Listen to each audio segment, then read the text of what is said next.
My mom said, I should have aborted you on my 21st birthday. So I became a fertility doctor helping thousands of women have the children they actually want. Before I go on, please take a second to subscribe and tell me where you're watching from. I love seeing our little family from all over the world. The champagne bottle sat unopened on my apartment counter mocking me. 21 years old today and I'd spent the morning crying in my bathroom. My phone buzzed again, another text from Mom. Don't expect me at your little party. Some of us have real responsibilities. I stared at the message, my hands trembling. For weeks I'd planned this birthday dinner. Small, intimate, just Mom, my boyfriend Charles, and my best friend Shanice. I'd saved 3 months of my campus bookstore paychecks to rent a private room at Lucille's, Mom's favorite soul food restaurant in Oakland. The reservation was for 6 o'clock. It was now 5:47. She's really not coming?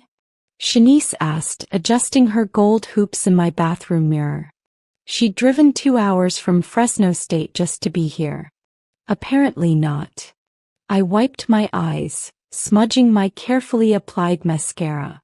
She says she's busy with some church fundraiser. The same church fundraiser she mentioned maybe attending last week. Charles wrapped his arms around me from behind.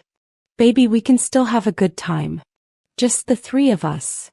But I couldn't shake the feeling. Mom had been distant since I'd started pre-med at Berkeley.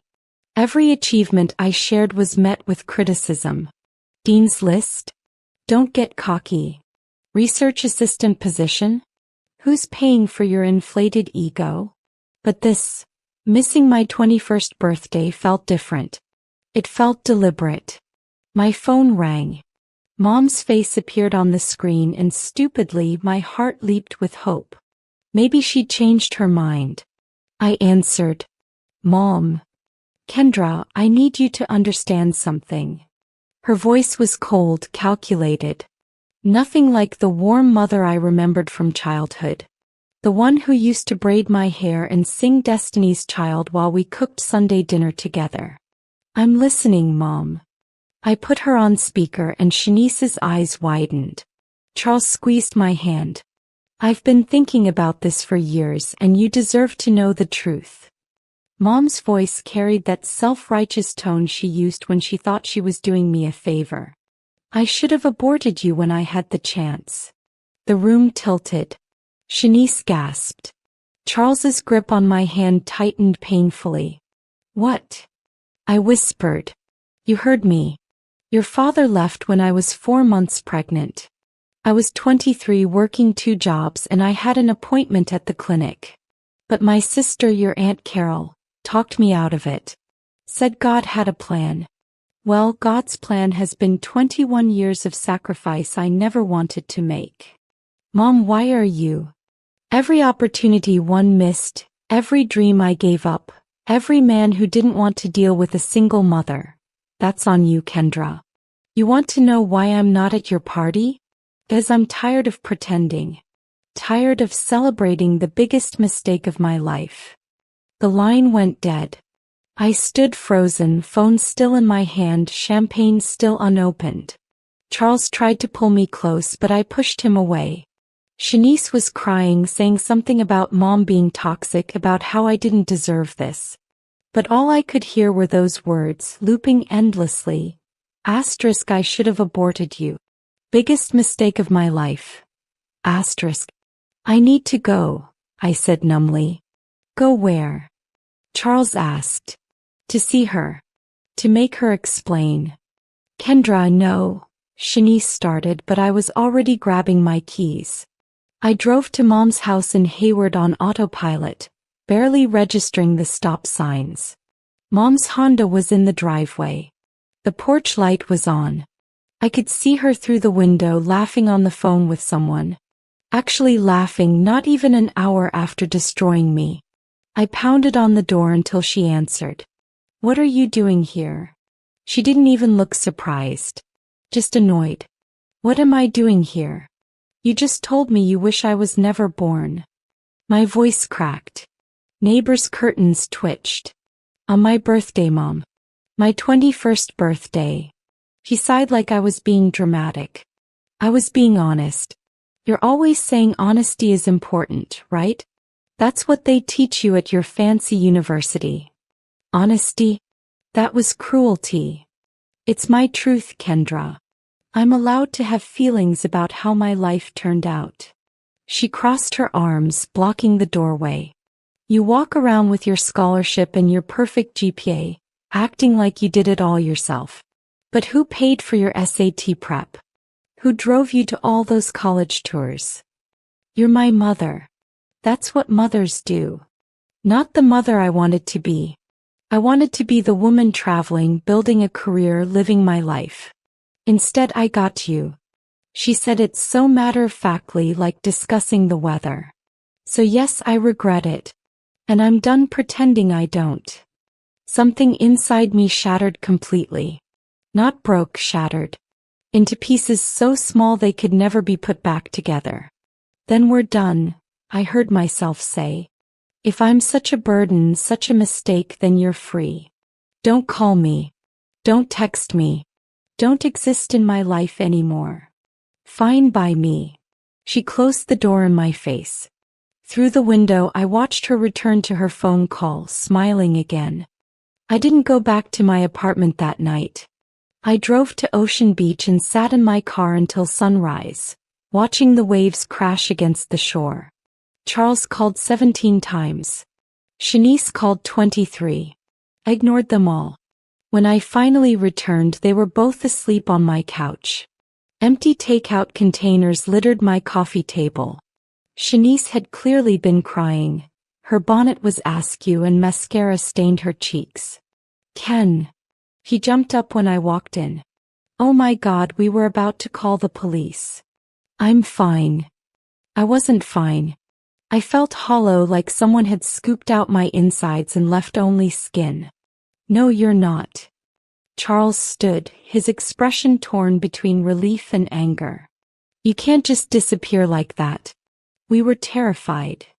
My mother told me she wishes I was never born. I needed space. Space is saying you need an hour. Space isn't vanishing for 12 hours without answering your phone. His voice rose and I realized he was shaking. My cousin did that once. They found him 3 days later. He stopped, but I understood. Charles's cousin had killed himself at 26. I'm sorry, I whispered. I wasn't thinking. Shanice pulled me into a hug and finally I broke. I sobbed into her shoulder, ugly, hiccuping sobs that shook my whole body. Charles joined us and we stood there in my cramped apartment, 3 broken people trying to piece together something whole. What am I supposed to do? I asked when I could finally speak. How do I just move forward from this? Shanice pulled back, gripping my shoulders. You prove her wrong. You become so successful, so happy, so fulfilled that her words don't matter anymore. How? I don't know. But we'll figure it out together. 3 months passed. I threw myself into my studies with manic intensity. Organic chemistry, molecular biology, advanced anatomy. I devoured it all. Sleep became optional. Food became fuel. My professors noticed, praising my dedication. They didn't see the desperation.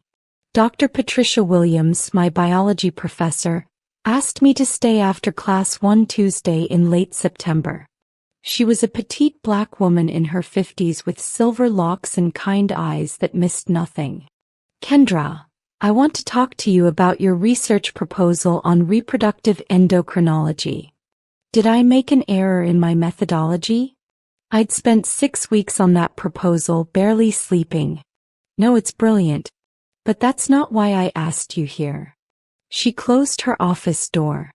I've been teaching for 27 years. I know the difference between passion and pain. Which one is driving you? I blinked, caught off guard. I don't understand. You're running from something. I see it in every student who suddenly shifts into overdrive. Usually it's heartbreak or family trouble. She paused. Sometimes both. My eyes burned with unshed tears. Does it matter? I'm excelling, aren't I? You're excelling at the cost of your well-being. I watched you nearly fall asleep in today's lab. Her voice softened. What happened? And somehow I told her. Everything. The birthday phone call, the confrontation, the 3 months of radio silence from my mother. Dr. Williams listened without interrupting, her expression growing increasingly somber. When I finished, she was quiet for a long moment. Then she said, "My mother told me I'd never amount to anything because I got pregnant at 19. She refused to help with my daughter. Said I'd made my bed. What did you do?" I proved her wrong. Got my PhD while raising Jasmine alone. But more importantly, I learned something crucial. Hurt people hurt people. Your mother's words say everything about her pain and nothing about your worth. Dr. Williams's words haunted me, but they also awakened something. That night, I couldn't stop thinking about her story. Single mother, PhD, successful career. She transformed her pain into purpose. What if I could do the same? I started researching reproductive medicine obsessively. Not just the science but the stories. Women who'd struggled with infertility, faced impossible choices, navigated complex family dynamics around pregnancy and motherhood. Each story resonated differently, but one theme emerged. Reproductive autonomy was everything. My mother resented me because she felt trapped by her choice to continue her pregnancy. What about women who desperately wanted children but couldn't have them? What about creating a world where every child was genuinely wanted? "You're doing that thing again," Charles said one night, finding me surrounded by medical journals at 2 a.m. We'd stayed together though things were strained. He worried constantly, watching for signs I might disappear again. What thing? The obsessive research spiral. You haven't done this since we studied for the MCT together. He sat beside me. What are you thinking about? Becoming a fertility specialist. He raised an eyebrow. That's specific. Last month you were considering neurology. I know, but this feels different. Like it means something. I showed him an article about IVF success rates. Every year millions of women face infertility. Some spend decades trying to have children. What if I could help them? What if I could ensure every child born is genuinely wanted and loved? Charles studied my face. This is about your mom. Maybe. But does that make it less valid? No, he admitted. Just make sure you're running toward something, not away from something. There's a difference. He was right, but I wasn't ready to examine my motivations too closely. The pain was still too raw. 2 years later, I was accepted to UCSF Medical School with a full scholarship. Mom didn't know. I'd blocked her number after she'd sent a brief text on my 22nd birthday. 22 years of regret. Hope you're happy. I was happy, or at least I was learning to be. Medical school was brutal. 80-hour weeks, impossible exams, constant pressure. But every lecture on reproductive endocrinology, every rotation in obstetrics reinforced my decision. During my 3rd year, I did a rotation at San Francisco Fertility Clinic. That's where I met Dr. Raymond Ramsey, a renowned reproductive endocrinologist, and his patient, Aaliyah Morrison. Aaliyah was 37, married to her wife for 6 years, and had been trying to conceive for 4. 7 failed IUIs, 2 failed IVF cycles, and a miscarriage at 12 weeks that left her devastated. "I'm running out of options," she told Dr. Ramsey during a consultation I observed. Her voice was steady, but her hands trembled. "And honestly, I'm running out of hope." "There's always hope," Dr. Ramsey said gently. "Your AMH levels are lower than we'd like, but we have several approaches we haven't tried yet." After the appointment, Aaliyah stopped me in the hallway. "You're the medical student, right?" "Yes, ma'am." "Kendra Phillips. Can I ask you something?" She glanced around, then lowered her voice. Does Dr. Ramsey really believe I can still get pregnant? Or is he just saying that to keep me as a patient? The question stunned me with its rawness. He believes it. Dr. Ramsey doesn't give false hope. If he says there are options, there are. What about you? What do you think? I looked at this woman, intelligent, successful, desperate for a child to love. And I thought about my mother who'd had a child she didn't want. The cosmic unfairness of it made my chest ache. I think you deserve every chance. Aaliyah became pregnant 6 weeks later using a new protocol Dr. Ramsey had developed. When she came in for her 8-week ultrasound, I was there watching the monitor as a tiny heartbeat flickered into view. She burst into tears. That's my baby. That's really my baby. Her wife, Jasmine, held her tightly, both of them crying and laughing simultaneously. I had to look away, my own emotions overwhelming. After they left, Dr. Ramsey turned to me. This never gets old. Every positive pregnancy test, every healthy heartbeat. It's a miracle every single time. How do you handle the failures? I asked. The women who never get pregnant? By remembering that trying matters. Effort matters. Giving people the chance to fight for what they want. That matters. He paused. Why fertility medicine, Kendra? Most students find it too emotionally draining. I'd never told anyone except Shanice and Charles about my mother's words. But something about Dr. Ramsey's directness made me want to be honest. My mother told me she should have aborted me. That I ruined her life. The words still tasted bitter. I want to help women who actually want their children. Who love them. Who'll never ever make them feel like mistakes. Dr. Ramsey's expression shifted. Surprise, then understanding, then something that looked like approval. That's the best motivation I've ever heard. But Kendra, can I give you some advice? Please. Don't let anger be your only fuel. Yes, use it to drive you through the hard parts. The sleepless nights, the failed cases, the heartbreak. But also remember why this work is beautiful. It's not just about proving your mother wrong. It's about creating families, facilitating love, giving life. His words struck deep. Was I doing this for the right reasons, or was I just trying to spite a woman who'd already dismissed me? Residency was even more demanding than medical school. I spent 4 years at Massachusetts General Hospital in Boston, thousands of miles from California. From my past. From my mother. Charles and I broke up during my 2nd year. Long distance, incompatible schedules, and honestly, I wasn't emotionally available. He deserved better than someone still carrying so much unresolved anger. I love you, he said during our final phone call.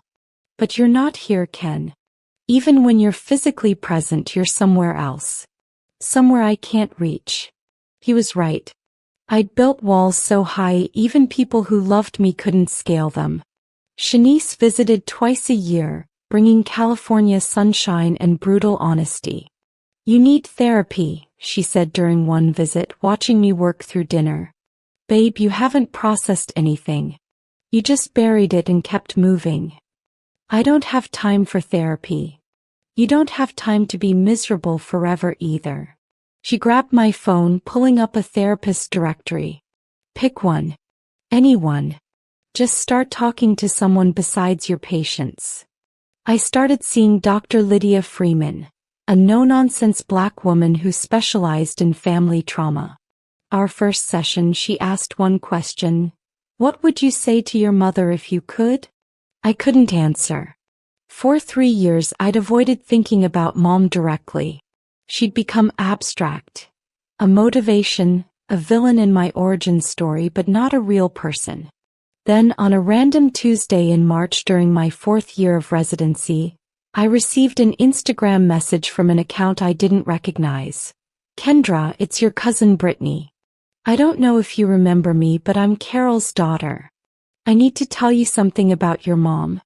Please call me Aunt Carol, Mom's sister. The one who'd talked her out of the abortion. I hadn't thought about her in years. With shaking hands, I called the number Brittany provided. Kendra. Her voice was familiar despite the years. Thank you for calling. I wasn't sure you would. What's this about? It's about your mom and why she is the way she is. Brittany's voice carried weight. Nobody ever told you the full story, and I think you deserve to know. My heart pounded. I'm listening. When your mom got pregnant with you, your dad didn't just leave. He denied you were his, accused her of cheating, and told everyone in their social circle that she'd trapped him. People believed him. Your mom lost friends, got harassed at work, had to move back in with my mom, your grandma, who was... Brittany paused. Let's just say Grandma wasn't kind about it. I thought of Grandma Dorothy, who died when I was 12. I remembered a stern woman who rarely smiled. Your grandma told your mom daily that she'd ruined her life by being fast and stupid. When my mom, your Aunt Carol, convinced her not to get an abortion, Grandma made her promise to, at least, give it up for adoption. But your mom kept you. Why? I whispered. If everyone pressured her to give me up, why didn't she? Because when you were born and they put you in her arms, she said you looked at her like she was your whole world. And for about 3 years, you were her whole world. Brittany's voice cracked. I remember those years, Ken. Your mom was so happy. She'd sing to you, dance with you, take you everywhere. She loved being your mother. Then what changed? Life got hard. Grandma kicked her out when you were 2 because she started dating again.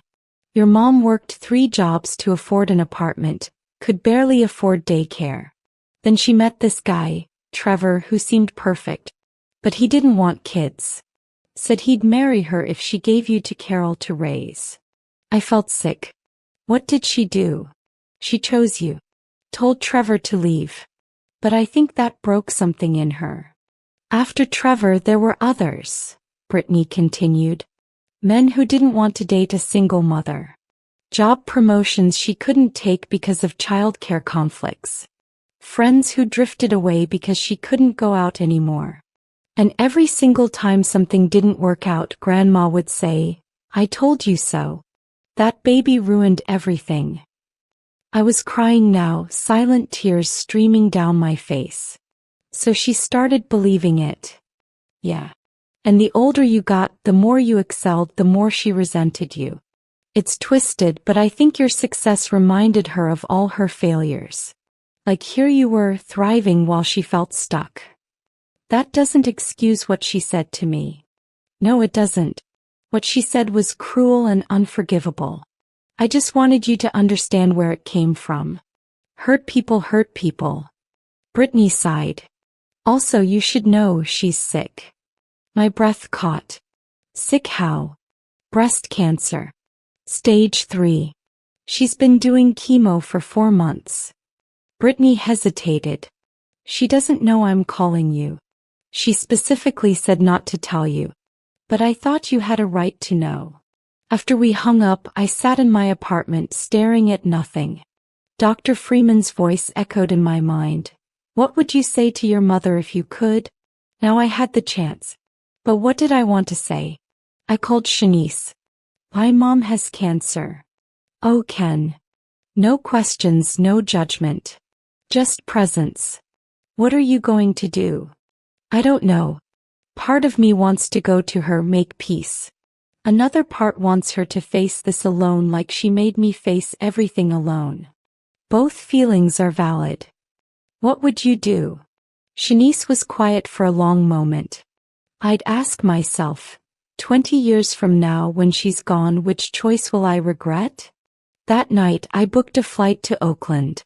Mom looked smaller than I remembered. Cancer had stripped away her armor, leaving someone vulnerable and frighteningly mortal. She was asleep when I arrived at Highland Hospital, her head wrapped in a colorful scarf, for lines running into her arm. Aunt Carol sat beside her bed, knitting. She looked up when I entered, her eyes widening. Kendra? Brittany said she called you, but I didn't think. Is she really stage 3? Yes, baby. It spread to her lymph nodes before they caught it. Carol stood hugging me tightly. I stiffened at first, then allowed it. She's been asking for you. Won't admit it, but she has. She told me never to contact her again. I know. And she was wrong. Carol pulled back, studying my face. Look at you. All grown up, about to finish your residency. Your mama used to brag about you to everyone, you know. Before the fight. She bragged about me? I couldn't imagine it. All the time. My daughter's going to be a doctor. My daughter got a full scholarship. My daughter's going to change the world. Carol's eyes were sad. She was proud, Ken. She just didn't know how to tell you that and admit her own pain at the same time. Mom stirred, her eyes fluttering open. When she saw me, she froze. Kendra. Hi, Mom. We stared at each other across 3 years of silence. I'd imagined this moment 1,000 times. What I'd say, how she'd react, whether I'd yell or cry or just walk away. But seeing her like this, fragile and sick, all my rehearsed speeches evaporated. Why are you here? Her voice was hoarse from treatment. Because despite everything, you're still my mother. Her face crumpled and she started crying. Real, ugly sobs that shook her thin frame. I'm so sorry, baby. I'm so sorry for what I said. 3 months later, I was back in Boston finishing my residency. Mom and I talked every Sunday. Awkward, careful conversations where we were learning each other again. She was in remission and we were in therapy together, doing the hard work of rebuilding something that had been shattered. I need you to understand something, she told me during one session. What I said on your birthday, I didn't mean it. I've never meant it. But I was drowning in regret about my own choices, and I blamed you instead of the circumstances that made everything hard. Why didn't you just tell me that? Why make me feel like I was the problem? Because admitting I'd failed at creating the life I wanted meant admitting I'd wasted years being angry at the wrong person. You were easier to blame than society or men who abandoned their responsibilities, or a mother who never supported me. She took my hand. But you were never a mistake, Kendra. You were the one thing I did right even when everything else fell apart. Today, I'm Dr. Kendra Phillips, reproductive endocrinologist at Boston IVF. I've helped over 2,000 women achieve pregnancy. 2,000 wanted, loved, cherished children brought into this world by parents who fought for them. Last week, Aaliyah sent me a photo of her daughter's 3rd birthday party. The little girl had her mother's smile and was surrounded by love. My office wall is covered with baby photos from grateful patients. Each one represents a family built on choice, on desire, on intentional love. Each one is a child who'll never hear the words that nearly destroyed me. Mom visits next month. We're going to dinner at Lucille's, the restaurant where my 21st birthday never happened. We're going to celebrate my 31st birthday instead, 7 years late but right on time. Because healing isn't linear. Forgiveness isn't simple. And family, real family, isn't about biology. It's about choosing every day to show up for each other despite the pain. My mother wished she'd aborted me. Now I spend my life ensuring every child born is genuinely wanted. That's not irony. That's transformation. That's taking poison and turning it into medicine. And every time I hand a woman a positive pregnancy test, every time I see that joy and relief and love in her eyes, I think, this is why I'm here. This is what I was meant to do. Not despite my pain but because of it. Not to spite my mother, but to honor every woman who deserves to choose her own path, including her.